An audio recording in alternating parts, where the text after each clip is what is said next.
Shalom saudara-saudara yang dikasihi Tuhan.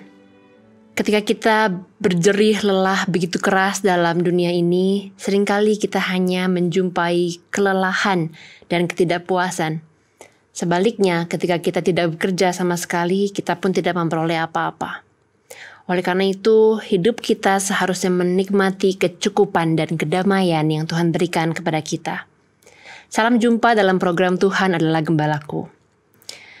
Saudara, mungkin kita pernah membaca berita tentang kasus pembunuhan terhadap mereka yang mungkin kaum-kaum yang lemah, apakah itu anak-anak, apakah itu perempuan, atau itu lansia. Atau mungkin kita juga pernah membaca dan melihat berita tentang seseorang wanita atau mungkin sekumpulan wanita yang dilecehkan. Seringkali saudara-saudara, pihak-pihak yang lemah ini tidak ada yang membela. Terkadang dalam proses pengadilan pun, keadilan tidak berpihak kepada mereka yang lemah. Tapi bagaimana tanggapan kita ketika kita mendengar berita-berita seperti ini? Apakah mungkin kita bisa jadi marah atau mungkin frustrasi terhadap ketidakadilan yang terus marak terjadi? Mungkin kita bertanya-tanya, kenapa mereka yang tertindas tidak Tuhan perhatikan dan tidak Tuhan tolong? Pada kenyataannya, inilah kehidupan yang telah jatuh ke dalam dosa.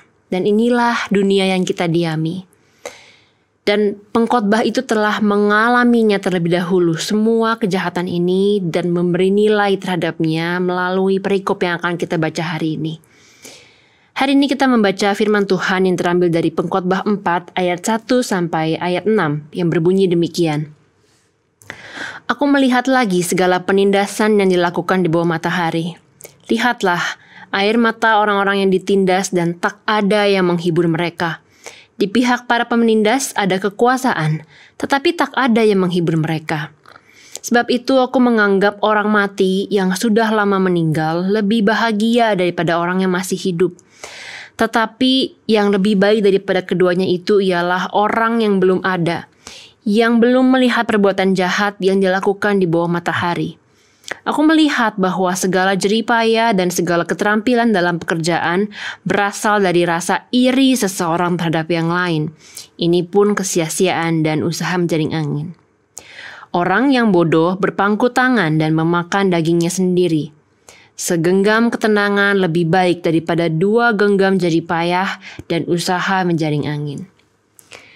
Saudara, pengkhotbah itu melihat dan menyaksikan betapa dunia itu begitu jahat, jatuh dalam dosa, dan penuh dengan kejahatan itu.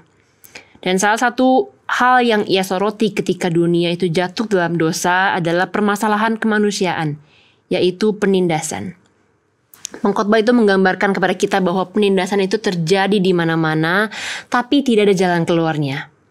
Orang-orang yang tertindas terus-menerus menderita dan tidak ada yang menghibur mereka. Padahal di pihak yang menindas itu mereka memiliki kekuasaan untuk menolong mereka yang ditindas, tapi mereka tidak melakukannya. Bagian ini menggambarkan kepada kita bahwa dunia ini penuh dengan orang-orang yang mengejar keuntungan, di mana di dalamnya penuh dengan air mata, ketidakseimbangan kekuasaan, dan tidak ada yang menghibur. Inilah permasalahan kemanusiaan. Saudara, inilah sesuatu yang kita alami dan kita saksikan sendiri, bukan ketika kita hidup di Indonesia. Seringkali kita melihat begitu banyak peristiwa, begitu banyak ketidakadilan yang membuat kita pun juga ikut frustrasi. Dan inilah yang digambarkan oleh pengkhotbah di ayat 2 dan ketiga. Dia mengatakan bahwa orang yang meninggal itu lebih baik daripada orang yang masih hidup, karena mereka tidak perlu lagi untuk melihat kejahatan yang masih terus-menerus berlaku di dunia ini. Bahkan lebih baik lagi buat mereka yang belum pernah dilahirkan sama sekali, yang belum pernah ada di dunia ini. Sehingga mereka tidak perlu melihat semua kejahatan itu dan ikut gundah gulana ketika melihatnya. Tentu ekspresi ini bukan berarti bahwa pengkhotbah itu sedang mendiskreditkan Tuhan, seolah-olah Tuhan itu sudah berkarya dan memberikan kesempatan bagi manusia untuk hidup tapi tidak dihargai. Bukan demikian. Tetapi ayat 2 dan ayat 3 ini menggambarkan sebuah seruan keluh kesah ketika pengkhotbah melihat bahwa begitu banyak kejahatan terjadi dan sebaiknya manusia itu tidak perlu melihat kejahatan itu. Dan ayat 4 itu menjelaskan mengapa semua ini terjadi. Ayat 4 mengatakan, aku melihat bahwa segala jeripaya dan segala keterampilan dalam pekerjaan berasal dari rasa iri seseorang terhadap yang lain. Saudara perhatikan di sini, rasa iri hatilah yang mendorong seseorang untuk kemudian mereka bisa untuk memiliki tindakan penindasan. Rasa iri hati itu membuat orang untuk berkompetisi untuk memperoleh keuntungan dalam hidupnya. Dan rasa iri hati itu muncul ketika merasa manusia itu ingin lebih daripada orang lain karena mereka melihat orang lain itu lebih daripadanya. Sehingga mereka ingin untuk menjadi seperti itu. Maka orang-orang yang iri hati dengan segala cara apapun mereka akan berjuang untuk mencapai hal-hal yang lebih daripada orang lain itu. Beberapa penafsir itu menggambarkannya seperti ketika menaiki sebuah sebuah tangga menuju kesuksesan. Untuk Anda bisa menaiki anak tangga yang lebih tinggi, maka Anda perlu seperti menginjak kepala seseorang yang di bawah supaya bisa menanjak dan kemudian bisa melangkah lebih tinggi. Disinilah menjelaskan kepada kita bagaimana penindasan itu bisa terjadi. Karena manusia itu hanya sibuk untuk memperoleh keuntungan bagi dirinya sendiri, ingin berada di posisi yang lebih baik daripada orang lain, yang lebih tinggi daripada orang lain, tanpa menghiraukan keadaan manusia lainnya. Dalam hal ini, pengkhotbah sekali lagi mengatakan kepada kita, ini pun adalah sia-sia dan usaha menjaring angin. Kemudian di ayat 5 dan ke-6 itu menggambarkan tentang kontribusi manusia terhadap ketidakadilan. Menarik sekali di sini ada dua keadaan yang pengkhotbah gambarkan dengan ia mengilustrasikannya dengan simbol tangan. Di ayat yang kelima, pengkhotbah itu menjelaskan bahwa orang yang bodoh itu adalah seperti orang yang berpangku tangan atau tangan yang dilipat. Artinya tangannya itu tidak digunakan sama sekali untuk bekerja. Ini menandakan bahwa orang itu adalah orang yang malas, yang enggan untuk bekerja, enggan untuk berjerih payah, dan tangannya tidak digunakan untuk apapun dalam hidupnya. Karena tidak memperoleh apa-apa dan terfokus hanya untuk memberikan sesuatu bagi dirinya sendiri, maka pengkhotbah menjelaskan bahwa akibat dari kemalasan ini adalah seperti memakan dagingnya sendiri. Sebab orang yang malas pada akhirnya ia hanya akan menghancurkan dirinya sendiri. Dan kemalasan itu menjadi salah satu andil sebagai pihak yang tidak menghibur mereka yang tertindas. Karena mereka tidak memiliki apa-apa untuk bisa menolong mereka yang tertindas. Sedangkan di ayat yang ke-6, pengkhotbah itu membawa kita pada ekstrim yang satunya, yaitu dengan mengatakan ada dua genggam jeripaya.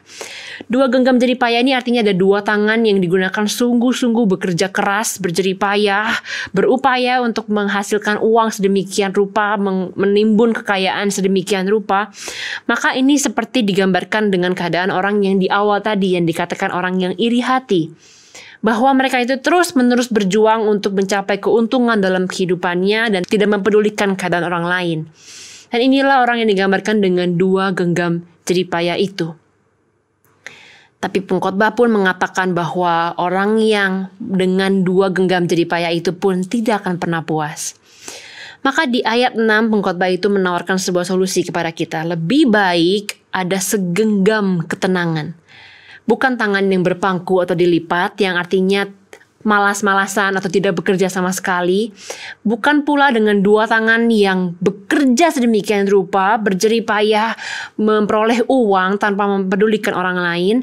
Tetapi hanya satu tangan. Satu tangan yang menggenggam ketenangan. Ini adalah jalan tengah yang diberikan oleh pengkhotbah, yaitu bekerja secukupnya, dengan hati yang puas dan damai.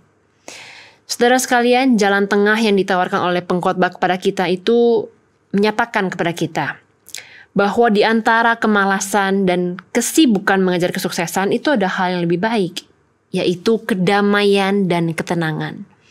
Itu semua lebih baik daripada kekayaan dan kesuksesan. Kita diajak untuk melihat bahwa segenggam itu mungkin tidak banyak, tapi cukup untuk memberikan kita ketenangan.